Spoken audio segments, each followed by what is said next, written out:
जय श्री राधे कृष्ण। आप सभी का आपके अपने YouTube चैनल पे बहुत बहुत स्वागत है। आइए आज आप सब सुनेंगे अधिक मास पुरुषोत्तम मास महात्म्य कथा में 24वें अध्याय की कथा।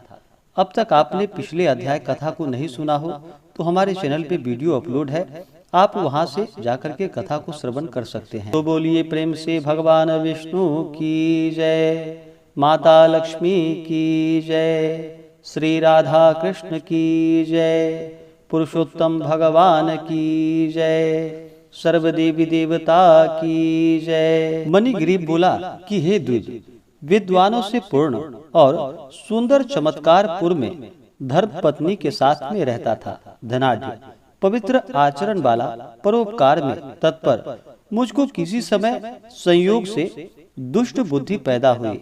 दुष्ट बुद्धि के कारण मैंने अपने धर्म का त्याग किया, दूसरे की स्त्री का सेवन किया और नित्य अपेय वस्तु का पान किया, चोरी हिंसा में तत्पर रहता था। इसलिए बंधुओं ने मेरा त्याग किया।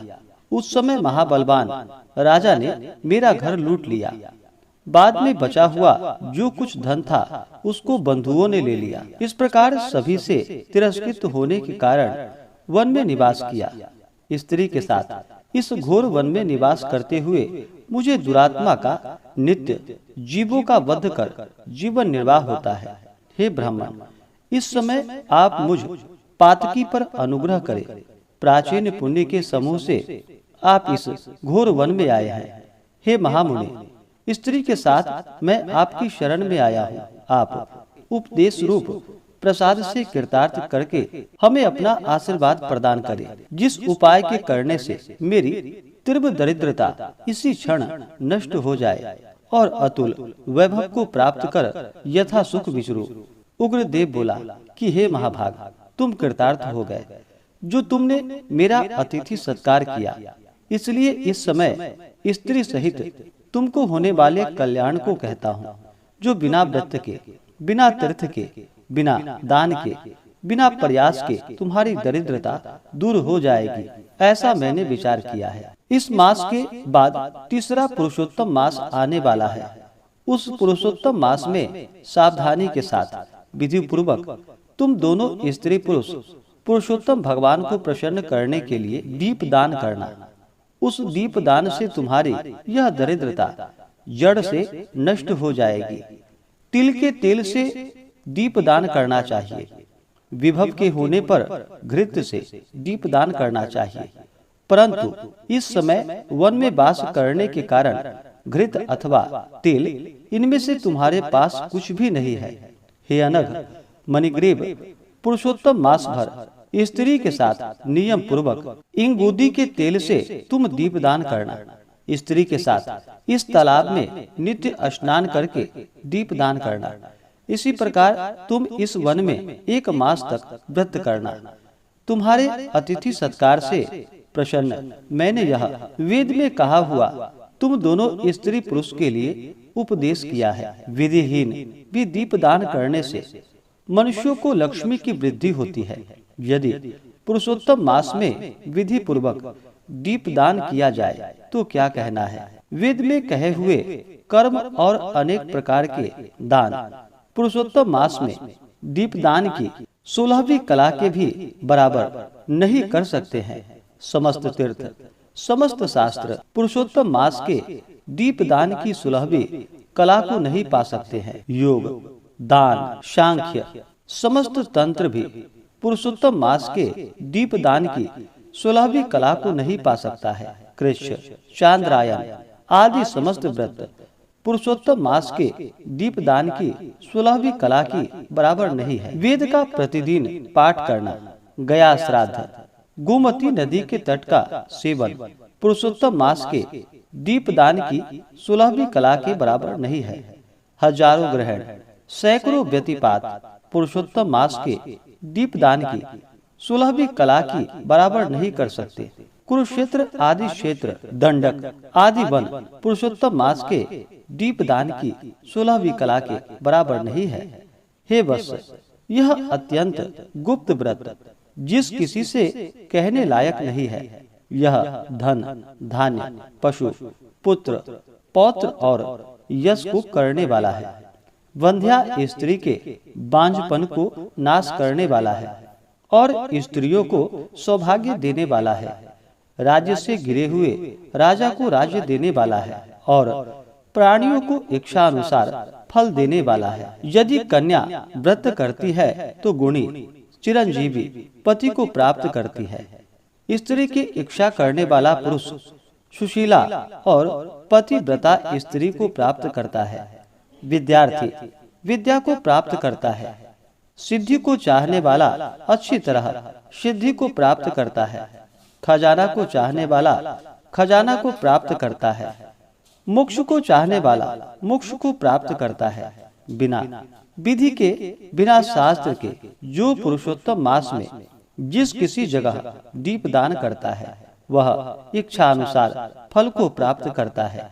हे वत्स, विधि पूर्वक नियम से जो दीपदान करता है तो फिर कहना ही क्या है। इसलिए पुरुषोत्तम मास में दीपदान करना चाहिए।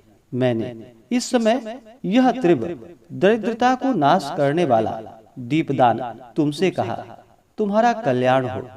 तुम्हारी सेवा से मैं प्रसन्न हूँ। अगस्त मुनि बोले, इस प्रकार से वह श्रेष्ठ ब्राह्मण मन से 2 भुजा वाले मुरली को धारण करने वाले श्री हरि भगवान श्री कृष्ण का स्मरण करते हुए प्रयाग को गए।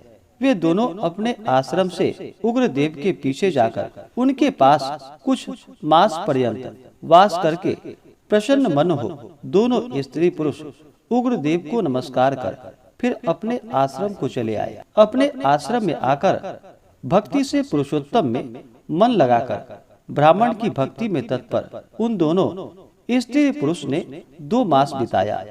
2 मास बीत जाने पर श्रीमान पुरुषोत्तम मास आया। उस पुरुषोत्तम मास में वे दोनों गुरु भक्ति में तत्पर हो दीपदान को करते हुए आलस्य को छोड़कर वे दोनों इस वर्य के लिए इंगूदी के तेल से दीपदान करते रहे। इस प्रकार दीपदान करते उन दोनों को श्री पुरुषोत्तम मास बीत गया। उग्रदेव ब्राह्मण के प्रसाद से शुद्धांतःकरण होकर समय पर काल के वशीभूत हो इंद्र की पुरी को गए। वहां होने वाले सुखों को भोग कर पृथ्वी पर भारत खंड में उग्रदेव के प्रसाद से श्रेष्ठ जन्म को उन दोनों स्त्री पुरुष ने धारण किया।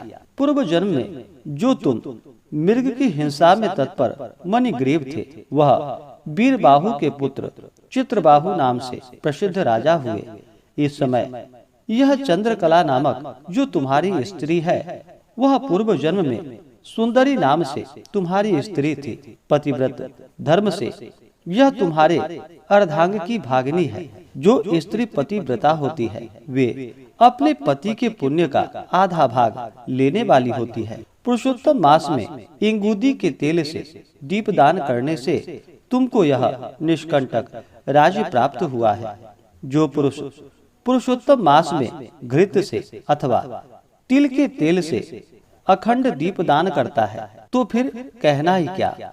पुरुषोत्तम मास में दीपदान का यह फल कहा है, इसमें कुछ संदेह नहीं है। जो उपवास आदि नियमों से पुरुषोत्तम मास का सेवन करता है तो उसका कहना ही क्या है। वाल्मीकि मुनि बोले, इस प्रकार अगस्त मुनि राजा चित्रबाहु के पूर्व जन्म का वृतांत कहकर और राजा चित्रबाहु से किए गए सत्कार को लेकर तथा अक्षय आशीर्वाद देकर वहां से चले गए। इस प्रकार से श्री बृहन्नारदीय पुराण पुरुषोत्तम मास महात्म्य कथा में 24वें अध्याय की कथा पूर्ण हुई। तो बोलिए प्रेम से भगवान विष्णु की जय, माता लक्ष्मी की जय, श्री राधा कृष्ण की जय, पुरुषोत्तम भगवान की जय, सर्वदेवी देवता की जय। इसके आगे की कथा जो कि आप अगले अध्याय में सुनेंगे। इसी प्रकार से कथा को सुनने के लिए चैनल पे अगर आप नए हैं तो चैनल को लाल बटन दबा करके सब्सक्राइब करें, साथ में बेल आइकन घंटी को दबाएं ताकि मेरे वीडियो का नोटिफिकेशन आपको समय से मिलता रहे। वीडियो को लाइक करें, शेयर करें। सुखी रहें और स्वस्थ रहें। जय श्री राधे कृष्ण। धन्यवाद।